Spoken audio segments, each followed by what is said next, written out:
сархати хабарҳо дидору гуфтугӯи вазирони тоҷику қирғиз дар душанбе сини даъвати низомиро барои хориҷиҳо дар Русия то 50 солагӣ муайян мекунанд. ҷабҳаи муқовимат гуфт ду толибро дар Кобул куштанд.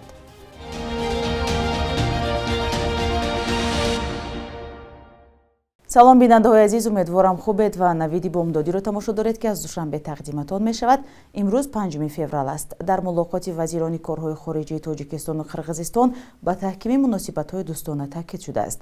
вазорати корҳои хориҷии Тоҷикистон хабар дод ки ин дидору мулоқот рӯзи 4 феврал дар душанбе анҷом шуд ва вазирон дар ҳайатҳои маҳдуд ва васеъ масъалаҳои муҳими муносибатҳои Тоҷикистону Қирғизистонро муфассал баррасӣ карданд. дар ҳамин ҳол хабаргузории Русия ТАСС навиштааст ки дар мулоқоти Сироҷиддин Муҳриддин ва Ҷембек Кулубоев ҳамчунин ба ҷараёни таъмин ва аломатгузории марзи миёни Тоҷикистон ва Қирғизистон ҳам таъкид шуда ва вазири қирғиз гуфтааст ин ба ҷонибҳо имкон медиҳад ки ҳамкориҳоро дар ҳама самтҳои мавриди таваҷҷӯҳи тарафайн фаъол созанд. баъди як муддат сардиву танаффус дар музокираҳо моҳои охир якбора ҷараёни гуфтугӯҳои мақомоти ду кишвар оид ба марз вусъат пайдо кард ва ҳар моҳ як ё ду бор ҳайатҳо дар бораи баргузории музокирот ва дастёбӣ ба мувофиқаҳое дар таъмини мақоми қитъаҳои баҳсии марз хабарҳо нашр мекунанд. дар аввали моҳи декабри соли 2023 раҳбарони комиссиони марзии Тоҷикистон ва Қирғизистон гуфтанд беш аз 90% хати сарҳад мувофиқа шудааст. Тоҷикистону Қирғизистон зиёда аз 900 километр сарҳад дорад, вале бархе аз он таъину нишонагузорӣ нашудааст.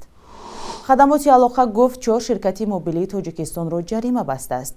ин муассисаи давлатӣ дар вебсайташ хабар дод ки мониторинги системаҳои коммутаторӣ ва идоракунии шабакавии ширкатҳои мобилиро анҷом дод. ҳадаф ба навиштаи хабар санҷидани ҳолати кошоямии таҷҳизот ва системаҳои шабакавии операторони алоқаи мобилӣ дар минтақаҳои гуногуну кишвар мебошад. дар натиҷа муайян карда шуд ки дар фаъолияти операторони алоқаи мобилии кишвар ширкатҳои Индиго Тоҷикистон, ТТ Мобайл, Вавилон Мобайл ва Таком камбудиҳои техникӣ ҷиддӣ ҷой доранд ки ин яке аз омилҳои асосии поён рафтани сатҳу сифати хизматрасониҳои алоқаи мобилӣ шудааст. омадааст дар хабар дар нисбати ширкатҳо протоколҳои дахлдор тартиб дода шуда ҷаримаҳои маъмурӣ таъин гардид. назари ширкатҳо дар ин замина нашр намешавад. ба Думаи давлатии Русия тарҳи тағйири иловаҳо ба қонун дар бораи хидмати ҳарбӣ ворид шудааст. дар ин тарҳ пешниҳод шудааст ки сини даъват ба хидмати ҳарбӣ барои хориҷиҳое ки шаҳрвандии Русияро гиранд то ба 50 солагӣ боло бурда шавад. дар шарҳи ин тағйирот гуфта шудааст ки зодагони кишварҳои хориҷӣ ки шаҳрвандии Русияро дарёфт мекунанд аз хизмати ҳарбӣ сарпечӣ мекунанд ва ё шаҳрвандиро барои расидан ба сини ниҳоии даъват дарёфт мекунанд. шурӯъ аз 1 январи соли 2024 сини ниҳоии даъвати ҳарбӣ дар Русия ба 30 солагӣ расонида шуд. баъди ҳамлаи Русия ба Украина, мақомоти Русия ба ҷалби муҳоҷирон ба ҷанги зидди Украина шурӯъ карданд. соли 2023 мақомоти Русия ба муҳоҷироне таваҷҷӯҳ карданд ки шаҳрвандии Русияро дарёфт, аммо хидмати ҳарбиро анҷом надоданд.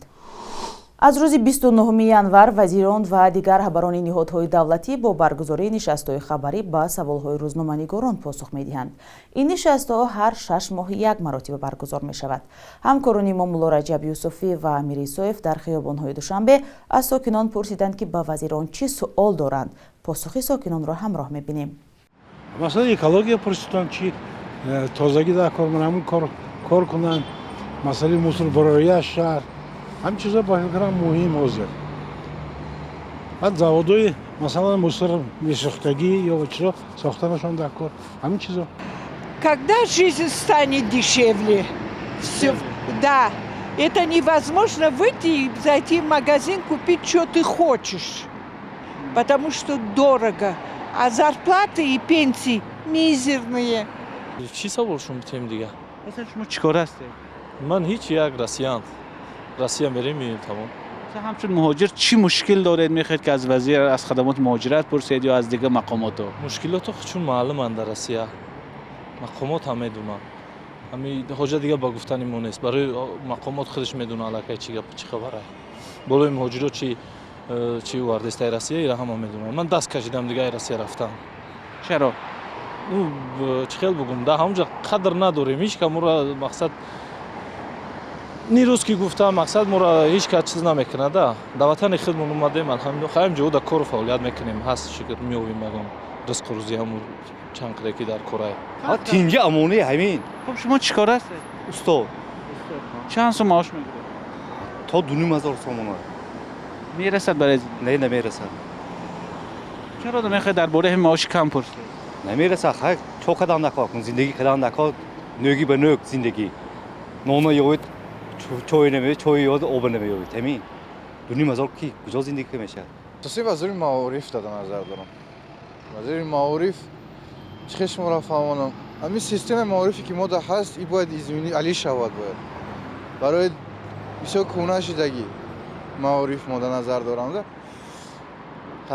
اگر چیزی ها که باید ایزمینی شود اینا را وزیرها باید خشونه بفهمان همین صورت به نظر گیرن نگو گفتنی ندارم هیچ پرابلم ندارید از زندگی؟ پرابلم هست میخوایم کودکامون نقص خونه نقص در مکتب ها اشتراک کنه با وقتی خوش روان بیاین اگه پرابلم هیچی شما چیکار هستید؟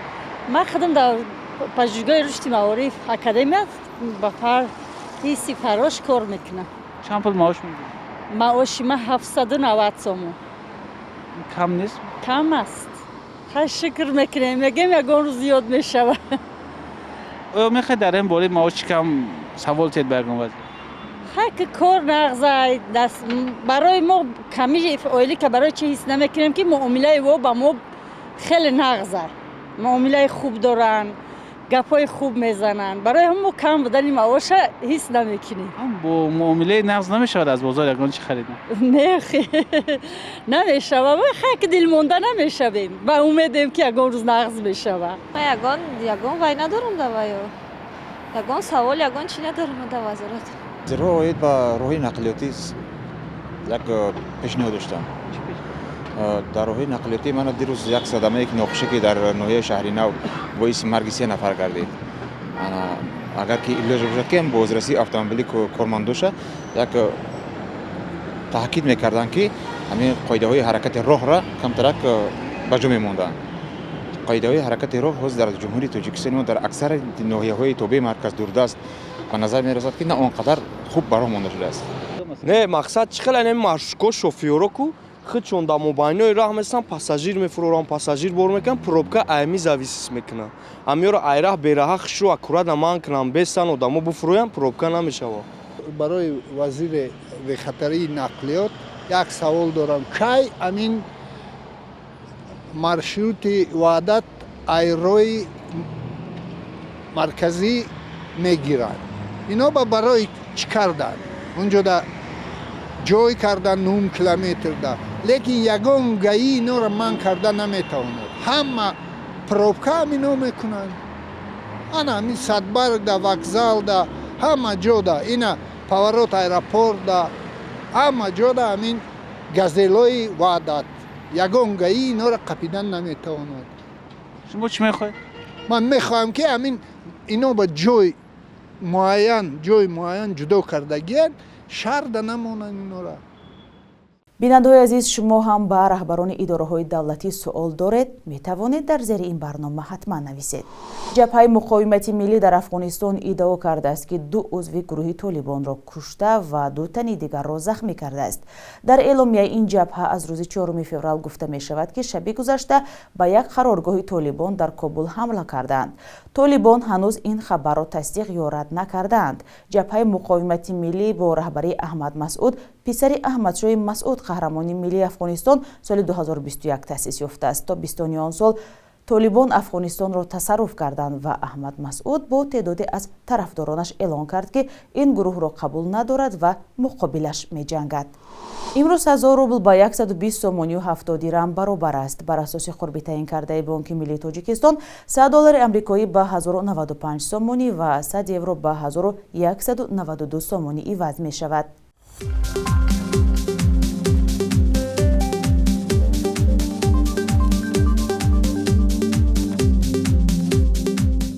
бинандаҳои азиз шумо навиди бомдодиро тамошо кардед матлабҳои бештар аз инро дар вебсайти радиои озодӣ ва саҳифаҳои он дар шабакаҳои иҷтимоӣ пайдо кунед то фардо дар ҳамин барнома худо нигаҳдор